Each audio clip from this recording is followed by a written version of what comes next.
Pemirsa, seorang WNI asal Bekasi, Jawa Barat ditemukan dalam kondisi terluka parah oleh polisi Kamboja dan sempat dilarikan ke rumah sakit sebelum meninggal pada 14 April 2025. Sementara itu, seorang WNI asal Banyuwangi, Jawa Timur yang dikabarkan meninggal pada 7 April 2025 di Kamboja sempat menghubungi ibunya dan mengatakan ia bekerja dengan tangan di borgol. Fenomena kematian para pekerja migran Indonesia ini ibarat puncak gunung es di lautan yang menunjukkan betapa berbahayanya lingkungan kerja di Kamboja. Saksikan Benang Merah episode WNI tewas dianiaya di Kamboja.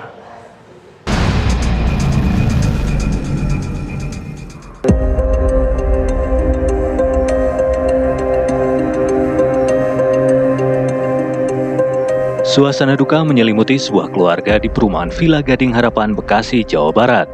Iwan Sahab, pemuda berusia 28 tahun yang menjadi tulang punggung ekonomi keluarga mereka, tewas dalam kondisi penuh luka di sekujur tubuhnya. Kabar duka itu mereka terima dari Kedutaan Besar Republik Indonesia di Phnom Penh, Kamboja pada 14 April 2025. Iwan Sahab pamit bekerja ke luar negeri sejak Februari 2024. Kepada keluarga, ia mengaku mendapat mutasi dari perusahaan lamanya di Indonesia. Namun, harapan untuk mendapat pekerjaan dan penghidupan yang lebih baik bagi keluarganya kini sirna. Iwan tak akan pernah pulang lagi ke rumah mereka. Keluarga pun harus merelakan jenazah Iwan untuk dimakamkan di Kamboja. Ketika dirawat di rumah sakit di Kamboja, Iwan sempat bercerita pada keluarganya bahwa ia dianiaya dan disiksa belasan orang karena tak berhasil memenuhi target kerja. Iwan mengaku disiksa di sebuah ruangan selama 2 hari berturut-turut. Nggak omset, gue nggak target. Akhirnya dia kayak ditarik begitu, cuman nggak tahu menau kan. Dia ditarik, dia masukin dalam ruangan, langsung dipukul, disetrum. Melalui telepon video, keluarga menyaksikan kondisi Iwan yang penuh luka di sekujur tubuhnya. Tendang, disiksa, dia bilang itu, dia cerita begitu. Habis itu dia pingsan, gak ingat lagi.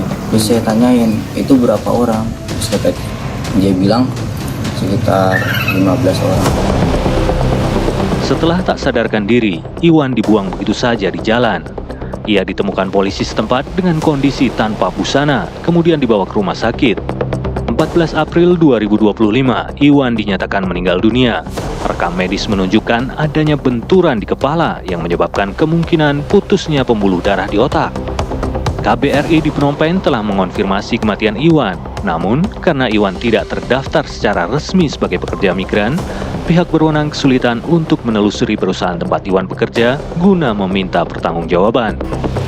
Sementara itu, seorang ibu di Banyuwangi, Jawa Timur, sudah sebulan mencari kepastian mengenai anak satu-satunya yang dikabarkan meninggal dunia di Kamboja.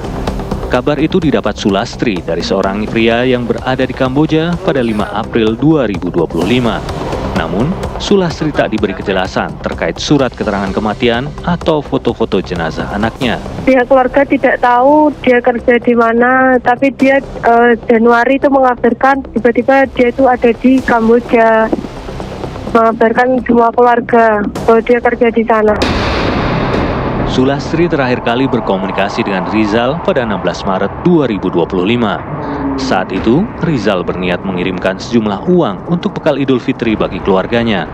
Tapi ia mengaku kesulitan dan mengatakan ia bekerja dengan tangan di borgol karena tidak dapat memenuhi target kerja. Di 16 itu masih berhubungan masih sama saya. Yang terakhir itu, yang terakhir kali dia ucapkan, doakan Bu, saya selamat Bu.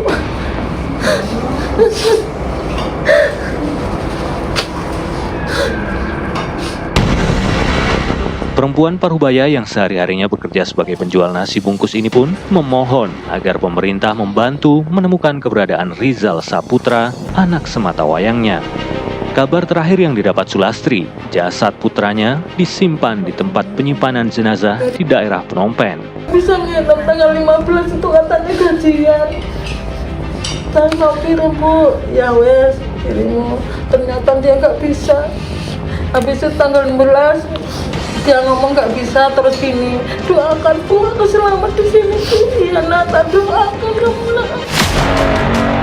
Rizal Sampurna yang berusia 30 tahun ini adalah lulusan sekolah pelayaran yang mengadu nasib ke luar negeri demi memberikan kehidupan yang lebih layak untuk keluarganya. Mengabarkan keluarga itu bulan Januari. Kakak saya Baik, itu Mas Fitri, bekerja di sana itu sebagai, bilangnya ke ibunya itu sebagai paket, Mbak. Karena ibunya memiliki penyakit jantung, dia takut, bilang kalau dia di sana itu kerjanya sebagai scam atau judol gitu, Mbak. Dia bilang di temannya dia bekerja sebagai scam judol di sana. Kementerian Pelindungan Pekerja Migran Indonesia mengonfirmasi kematian 2 WNI yang diduga menjadi korban tindak pidana perdagangan orang di Kamboja. Kedua korban diketahui bernama Rizal Sampurna asal Banyuwangi, Jawa Timur, dan Iwan Sahab asal Bekasi, Jawa Barat. Keduanya dipekerjakan sebagai scammer atau admin penipuan online. Sebenarnya PR besar kami ke depan ini mensosialisasikan, mengkampanyekan secara masif bagaimana supaya orang yang mau bekerja itu tidak dilarang, silakan, tapi bagaimana dia prosedural, sehingga kalau dia prosedural, kami punya keyakinan dengan data yang ada ini, data ya, itu mereka ini aman lah, aman. Tapi kalau nggak prosedural, aduh. Sepanjang tahun 2024, tercatat 166.000 lebih WNI masuk ke Kamboja, melonjak 11 kali lipat dibandingkan 14.000 orang pada tahun 2020. Diduga kuat, lebih dari setengah WNI di Kamboja ini bekerja untuk sindikat bandar judi, baik dengan sukarela maupun terpaksa.